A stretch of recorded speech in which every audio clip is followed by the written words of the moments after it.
Senhor, queridos apacentar e todos aqueles que estão assistindo esse vídeo. Hoje é nosso estudo bíblico, estamos aprendendo muito. Não pare de estudar, não pare de ler a palavra e dê lugar ao Espírito Santo, tá? Olha, já tem muitos irmãos que já se inscreveram para o culto de Santa Ceia. Gente, já estamos aí beirando a metade das vagas, então, dos 2 cultos ainda mais. Então, por favor, se inscreva correndo para você não ficar de fora e ficar nos ligando, perguntando se ainda tem vaga. Se inscreva hoje ainda, tá bom? E vamos orar. Senhor, nos ensina a Tua Palavra, nos reveste com a Tua Palavra. E que em nome de Jesus, tudo aquilo que está sendo ensinado seja proveitoso não só para o nosso intelecto, mas principalmente para a nossa vida. Eu te peço isso em nome de Jesus. Amém. Louve, adore, mas principalmente aprenda. Até amanhã. Olha, amanhã é culto presencial lá na igreja, culto da Vitória. Só não vamos transmitir ao vivo, então você só vai assistir quem estiver lá. E sexta-feira vamos ter também um culto para as mulheres presencial. Este você precisa fazer o formulário. De amanhã não, tá? Então, até amanhã.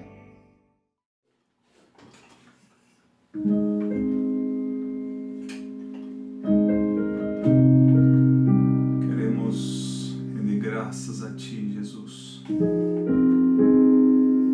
único digno de toda glória. Por isso, como Rei Davi, eu quero Te adorar, Te louvar, estar contigo quando ninguém mais possa me ver, Senhor.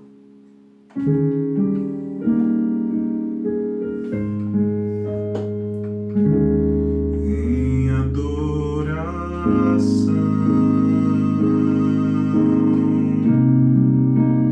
eu me rendo a Ti. Tu és como um rio de águas vivas, flui dentro de mim.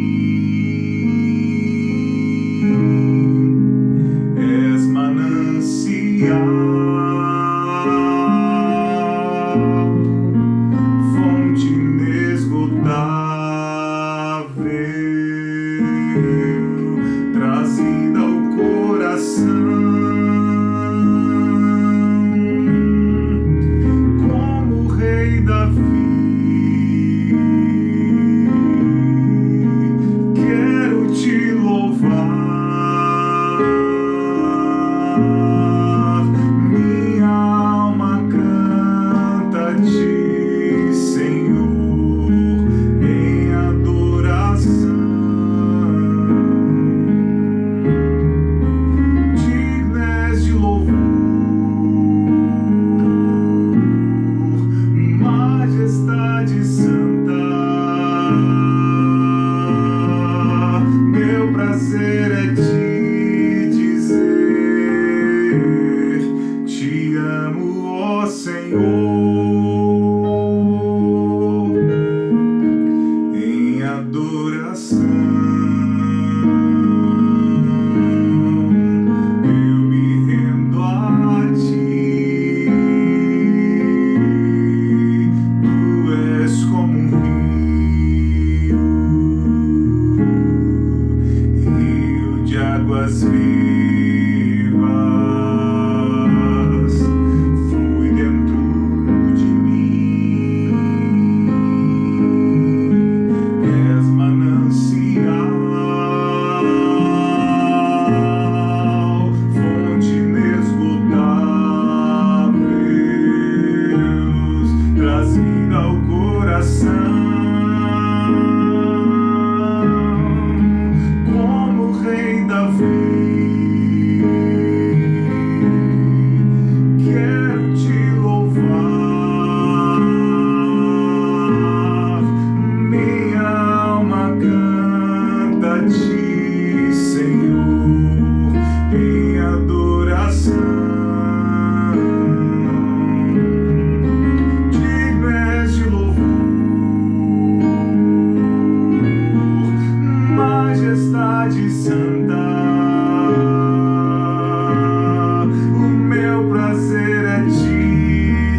não ouviram, Senhor, o Evangelho, sobre aqueles que ainda não entenderam o poder da Tua palavra, Senhor.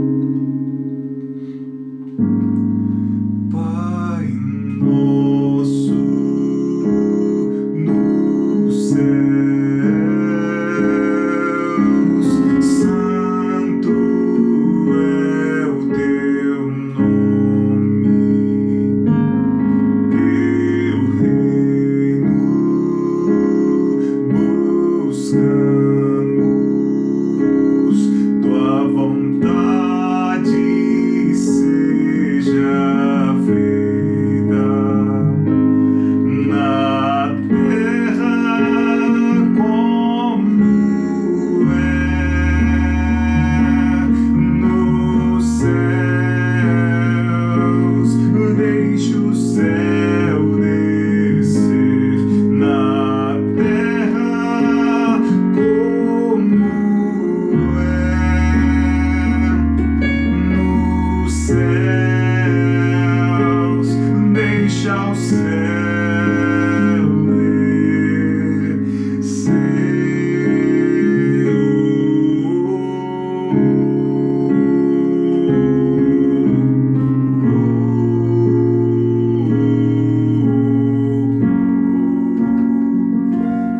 Pai nosso no céu, santo é o Teu nome, o Teu reino buscamos, Tua vontade seja feita na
reconhecido por ninguém. A minha glória é fazer com que conheçam a Ti.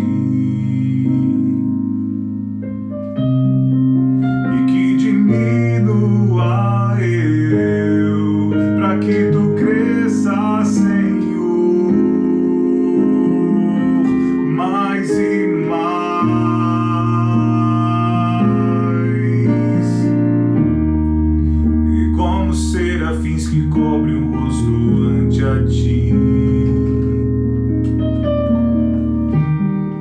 Escondo o rosto para que vejam Tua face em mim, e que diminua eu, para que Tu cresças, Senhor, mais e mais.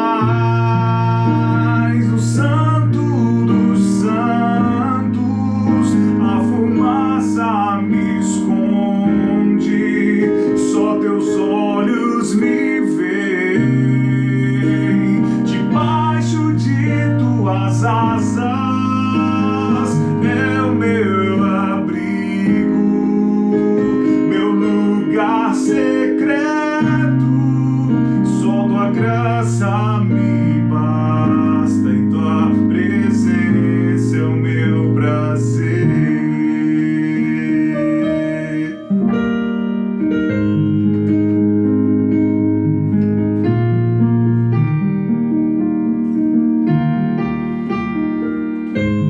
Teus olhos, Senhor, sobre este lugar. Eu não preciso ser reconhecido por ninguém. A minha glória é fazer com que conheçam a Ti, e que diminua eu, para que Tu cresças, Senhor, mais e mais.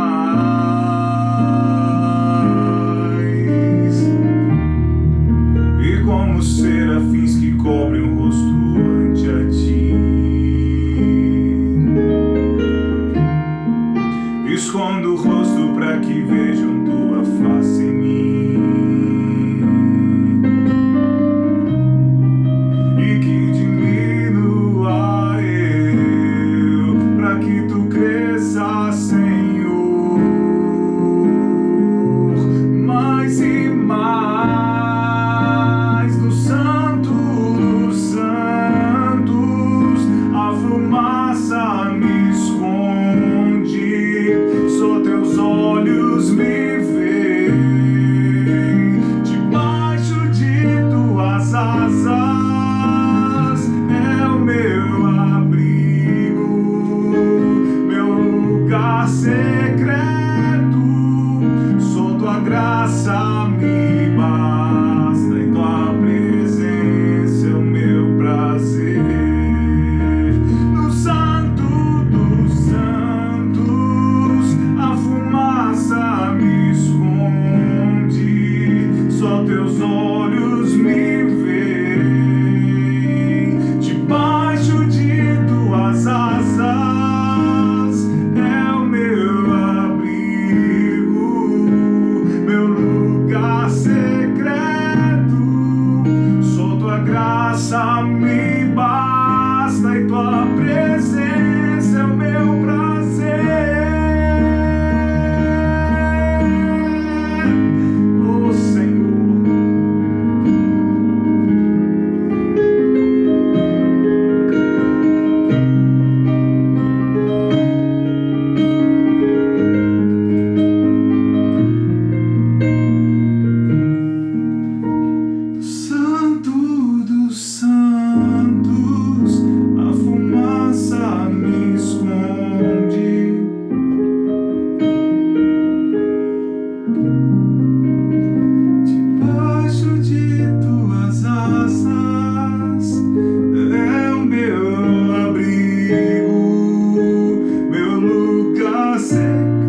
prazer.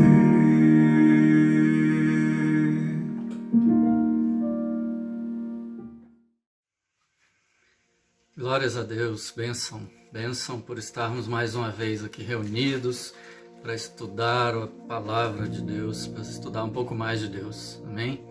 Bênção também podemos louvar, engrandecer o nome do Senhor em cada oportunidade. Precisamos fazer mais isso, precisamos identificar o Senhor em cada passo que nós dermos. Ele está presente, amém? Vamos orar para iniciarmos nosso encontro aqui, orar incessantemente, essa é a regra, né? Então vamos lá. Senhor, obrigado, Pai, obrigado por estarmos aqui na Sua presença, Pai, tendo essa oportunidade de estudar mais um pouco, Pai, de saber um pouco mais sobre a Tua vontade, Pai, para nós, os Seus desejos para nós. Dá-nos então, Pai, sabedoria, conhecimento, dá-nos capacidade de discernir aquilo que é certo, Pai, capacidade de discernir aquilo que é Seu e não do nosso entendimento, Pai. Esteja conosco, perdoa nossos pecados, perdoa nossas falhas e que seja um momento engrandecedor do Seu nome e do nosso conhecimento, Pai, em nome de Jesus que nós oramos. Amém? Estamos falando de Gênesis, né? Hoje vamos falar do capítulo 16 do livro de Gênesis, sendo que o livro de Gênesis, nesses 15 primeiros capítulos, já teve muita coisa já aconteceu, a gente já viu, começamos com a criação de todas as coisas, né? Vimos o pecado entrando na humanidade, vimos a queda então da humanidade, vimos uma limpeza da humanidade, né, com o dilúvio. Vimos também que Deus se comprometeu, se aliançou com a humanidade de nunca mais usar o dilúvio, né, como o elemento de extinção da humanidade. Só que vimos também que o dilúvio, de uma certa forma, vai existir de novo na volta, só que ele vai ser diferente, ele não vai ser com água e sim com fogo, né? É o que está lá na carta de Pedro que a gente já leu. Vimos muito a genealogia também de muitos heróis aqui da fé nossos e também inimigos da fé de certa forma, né? Enfim, chegamos a Abraão e até agora, até o capítulo 16, Abrão. O capítulo 17 já vai mudar isso, e aí a gente vai poder falar Abraão todo o tempo, né? Mas chegamos no capítulo 16. O capítulo 15, ele é bem importante para a nossa compreensão, porque é a aliança de Deus com Abrão com relação à promessa, né, do filho. Então, Abrão não podia ter filho, Abrão já tinha recebido a promessa de Deus antes, mas ele estava lá meio deprimido, chateado, porque a promessa não se cumpria, né? E aí há uma nova, vou dizer assim, conversa de Abrão com Deus, né? Em que Abrão mostra essa tristeza e essa ansiedade de que o único descendente dele que poderia ser o herdeiro dele seria o Eliezer, né? O Damasceno Eliezer. A gente viu a discussão se ele era escravo, se ele era um parente distante de Abrão, né? Lembrando que Ló é sobrinho e Ló foi preterido aqui na fala de Abrão, né? Quanto à descendência, mas Deus vem e acalma mais uma vez Abrão e fala: você terá um herdeiro, né? De você vai sair, do seu sangue vai sair toda a população, vamos dizer assim, né? E aí a gente tem duas demonstrações de Deus. A gente teve a questão das areias, da quantidade de pó, da areia do mar, e aí no capítulo 15 a questão das estrelas do céu, né? E a gente viu todo aquele tempo, todo o sacrifício para, enfim, ter a aliança de Deus com Abrão, sendo que essa aliança não exigiu nenhuma contrapartida de Abrão, a não ser, claro, a fé, né? Mas em que o compromisso foi exclusivo, dado por Deus, né? E aí a gente entra no capítulo 16 e vê que a ansiedade continua, dessa vez mais fortemente com Sarai, né? Mas Abrão tolera e nós temos uma grande problemática criada aqui, tá? Então vamos ler o capítulo 16, é um capítulo relativamente pequeno, começando então no versículo 1, diz assim: Ora, Sarai, mulher de Abrão, não lhe dava filhos, tendo, porém, uma serva egípcia por nome Agar, disse Sarai a Abrão: Eis que o Senhor me tem impedido de dar à luz filhos. Toma, pois, a minha serva, e assim me edificarei com filhos por meio dela. E Abrão anuiu ao conselho de Sarai. Então Sarai, mulher de Abrão, tomou a Agar, egípcia, sua serva, e deu-a por mulher a Abrão, seu marido, depois de ter ele habitado por 10 anos na terra de Canaã. Ele a possuiu, e ela concebeu. Vendo ela que havia concebido, foi sua senhora por ela desprezada. Disse Sarai a Abrão: Seja sobre ti a afronta que se me faz a mim. Eu te dei a minha serva para possuíres. Ela, porém, vendo que concebeu, desprezou-me. Julgue o Senhor entre mim e ti.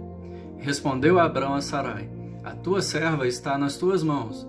Procede segundo o melhor te parecer. Sarai humilhou-a, e ela fugiu de sua presença. Tendo-a achado o anjo do Senhor, junto a uma fonte de água no deserto, junto à fonte no caminho de Sur, disse-lhe: Agar, serva de Sarai, de onde vens e para onde vais? Ela respondeu: Fujo da presença de Sarai, minha senhora. Então lhe disse o anjo do Senhor: Volta para tua senhora e humilha-te sob suas mãos. Disse-lhe mais o anjo do Senhor: Multiplicarei sobremodo a tua descendência, de maneira que, por numerosa, não será contada. Concebeste e dará à luz um filho, a quem chamarás Ismael, porque o Senhor te acudiu na tua aflição. Ele será entre os homens como um jumento selvagem. A sua mão será contra todos, e a mão de todos contra ele, e habitará fronteiro a todos os seus irmãos.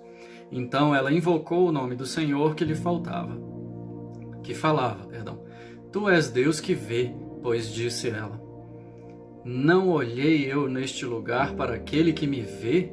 Por isso aquele poço se chama Beer-Lahai-Roi, está entre Cádiz e Bered. Por fim, versículo 15, Agar deu à luz um filho a Abrão, e Abrão, a seu filho que lhe dera, Agar, chamou-lhe Ismael. Era Abrão de 86 anos quando Agar lhe deu à luz Ismael. Nós temos aqui uma série de conflitos aqui bem curiosos, né? Uma situação bem complexa que o grupo aqui, né? Sarai, Abrão e Agar fazem e acarretam algumas questões aqui bem graves, eu diria. Tá? Bom, mas o que nós temos primeiro? Então, como eu já lembro, Abrão tinha uma promessa. Ele ia ter uma descendência de quantidade maior que as estrelas do céu, né? E Abrão, então, seria pai de muitos, né? E isso é o significado do nome Abrão, tá?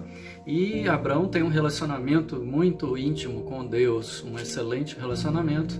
Abrão saiu lá de Ur, daquela região de adoradores de ídolos, né, de politeístas, e passou a ser um crente, né, em Deus. Tá? E o que nós temos aqui? Nós temos um capítulo bem curioso, esse capítulo 16 é bem curioso, que nós vemos um Abrão passivo, um Abrão omisso, passivo e talvez até se aproveitando da situação. Né? Veja que o texto fala ali no versículo 3, daqui a pouco eu acho, né? Durante 10 anos, é o versículo 3 mesmo, isso, no versículo 3, que eles já estavam de volta a Canaã, do Egito, né? Eles já estavam em Canaã, já havia 10 anos. Então essa promessa parece que já tinha longa data. E o que nós temos aqui é uma mulher que está sofrendo por conta dessa situação de sua esterilidade, né? Também, que é Sarai. A gente já sabia que ela era estéril, isso já foi falado em capítulos anteriores, mas por 2 vezes nos capítulos anteriores, recentemente, Deus já tinha prometido a Abrão essa descendência milagrosa, essa descendência ampla, né? E Sarai começa a ter ansiedade, portanto, para cumprir essa promessa. E ao invés de Sarai esperar, considerando que ela já tinha esperado por 10 anos, ela se utiliza de um meio para poder cumprir a promessa de Deus, que é a barriga de aluguel. Ela negocia a descendência, de certa forma, em relação à sua escrava, para cedê-la a Abrão. Então o filho seria de Abrão, e como era costume, como era possível à época, ela iria pegar essa criança como filho dela, né? Porque Agar era propriedade, era uma escrava de Sarai. Tá? Só que as coisas naturalmente dão errado. E por que dão errado? Primeiro, porque são crentes aqui, né? Abrão e Sarai são crentes acreditam em Deus, né? E aí o crente fazer coisa errada, naturalmente já vem a chance muito maior de as coisas se multiplicarem, ser exponencial o problema, né? E esse problema vem. E qual foi o erro, o que estava errado aqui? Qual era o modelo de casamento que estava definido aqui por Deus até então, né? E que até hoje é o modelo de casamento? É o de Gênesis 2:24, que deixará o homem pai e mãe, se unirá à sua mulher e formarão uma só carne. Né? Então o homem deixará pai e mãe e se unirá à sua mulher, não são as suas mulheres, né? Não tem esse plural lá no texto bíblico. Então a orientação divina era para, apesar de a orientação ser multiplicai-vos, né? Mas a orientação era da monogamia. Vide, por exemplo, Noé tinha uma esposa, né? Entre outros ascendentes aqui, tá? Mas Abrão também, ele estava nesse formato de casamento, formato divino, né? Só que aí Sarai, considerando até o costume que era admitido à época, cede aí uma concubina para Abrão. De certa forma, essa é a promessa: eu te dou uma concubina, né? E aí Abrão, quietinho, né? Não fala nada e aceita. Você tem um discurso até o versículo 2 aqui, né, dela, no versículo 2, em que ela fala: Deus me impediu de dar à luz filhos, tome minha serva, talvez eu possa ter filhos por meio dela. Então essa era a ideia. E Abrão concordou com o plano de Sarai. Abrão deve ter caído, de certa forma, também no engano de achar que o que estava ocorrendo lá na sociedade era normal, essa poligamia, né? E esse é um problema atual, a gente sabe, dos crentes acharem o pecado normal, infelizmente, né? A gente tem visto muito isso. Passou-se um mês do orgulho, em que é uma imposição de um pecado como uma coisa normal. A gente viu nesse mês de junho, né? E aí com toda certeza, vários crentes estavam achando isso bonitinho, que é normal, porque nós temos que amar o pecador, né? Mas isso não é correto, é pecado, tá? E depois, numa oportunidade, eu vou provar para vocês que Deus não ama nem o pecador, tá? Deus não ama o pecado, mas também não ama o pecador, não. Ele ama aquele que se arrepende, tá? Bom, voltando, né? Abrão, então, concorda com a proposta, com o plano de Sarai. E Sarai toma Agar e cede para Abrão. O texto é forte mesmo, né? Que ele fala assim, ó: deu por mulher a Abrão, seu marido, depois que eles já tinham morado 10 anos em Canaã, né? E aí Abrão então faz o papel aqui de marido com relação a Agar, né? Tem relações, e Agar era fértil, né? Ficou grávida, e ao saber que estava grávida, Agar teve começou a desprezar Sarai. Sarai estava em segundo plano ali. Quem estava com o filho da promessa naquele momento ali era Agar, não era Sarai, né? E como o casamento estava aqui em crise mesmo, né? Agar certamente estava se achando a herdeira, a mãe da promessa, né? E nós vamos ver que Deus é tão fiel, tão firme na sua aliança, em tudo, que o filho de Agar também tem uma descendência gigantesca, né? Mas vamos prosseguir aqui. Então ela teve esse problema, e aí o que aconteceu? Essa relação pecaminosa, essa situação pecaminosa criada, gera o conflito no casamento. O casamento, então, de Abrão e Sarai passa por uma crise forte, em que ela empurra para ele e ele empurra para ela. Vê que ela fala: seja sobre você a afronta que é feita a mim. Eu mesmo pus a minha serva em seus braços, ela, porém, vendo que engravidou, me olha com desprezo. Que o Senhor julgue entre mim e você. E Abrão, numa estranha postura aqui, de não crente, né? Ele fala: você que tem controle sobre ela, se vira aí, faça o que melhor lhe parecer. Então Abrão lava as mãos. Vem um momento Pilatos aqui, Abrão, e fala: não tem nada a ver com isso, eu fui o reprodutor, né? Quase isso. E aí a gente vê que o clima está muito, muito, muito ruim no casamento, tá? Um parêntese aqui: mesmo o clima estando ruim, mesmo tendo adultério, mesmo tendo tanta confusão, e a gente viu que Abrão já entregou Sarai 2 vezes, né?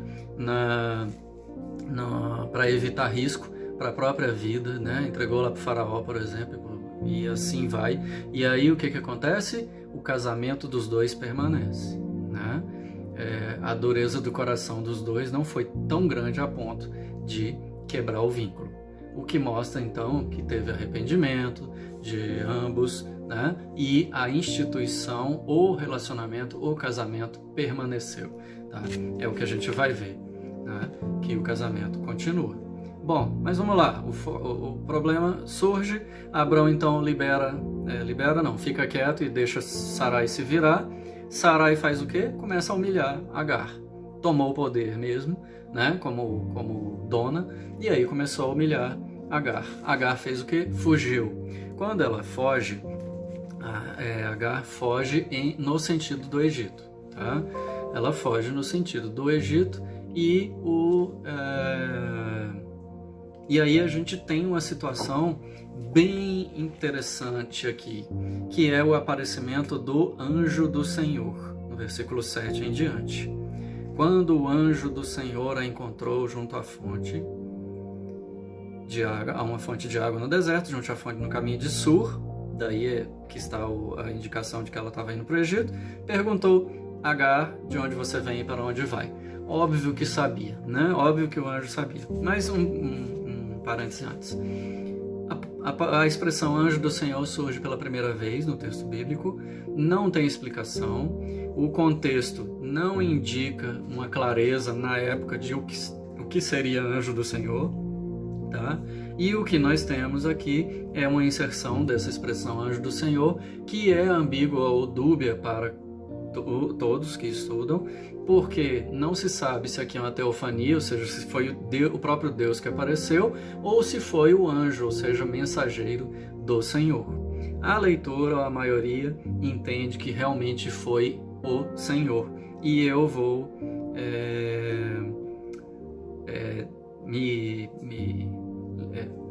ficar livre, ter uma liberdade de entender também que foi o próprio Senhor que apareceu para Agar.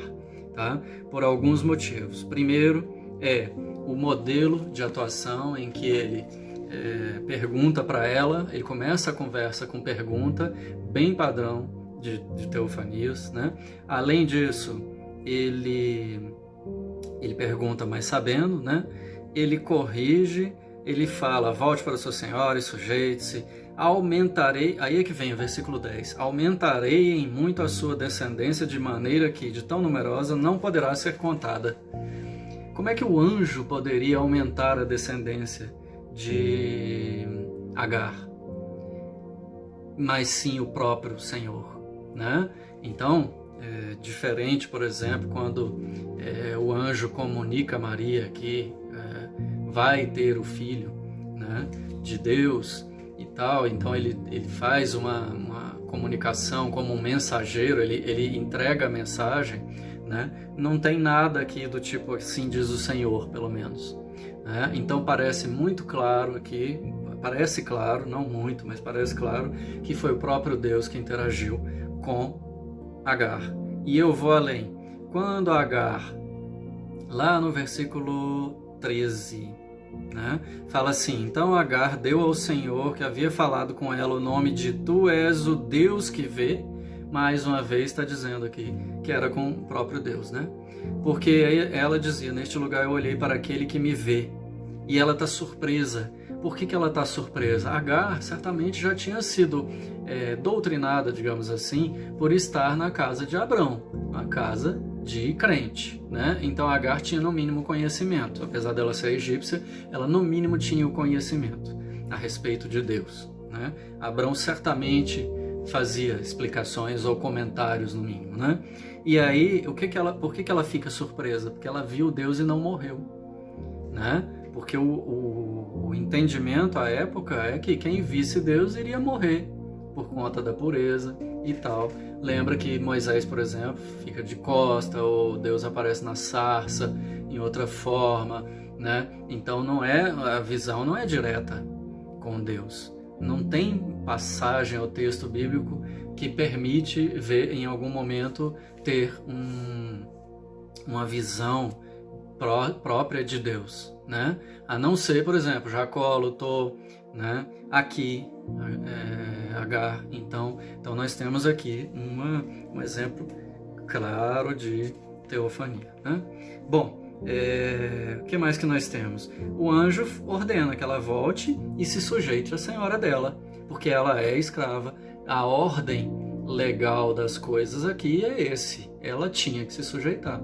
Mas o anjo dá um alento, ele fala, relaxa, porque eu vou multiplicar a sua descendência de maneira numerosa. E aí ele prossegue, o que mostrando quem será. Primeiro ele dá o nome dele será Ismael.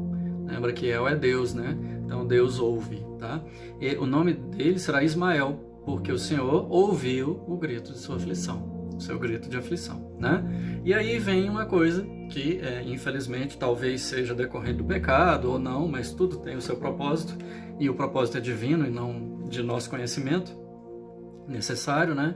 Aí ele fala, ele será entre os homens como um jumento selvagem, a sua mão será contra todos, e a mão de todos será contra ele, e habitará diante de todos os seus irmãos.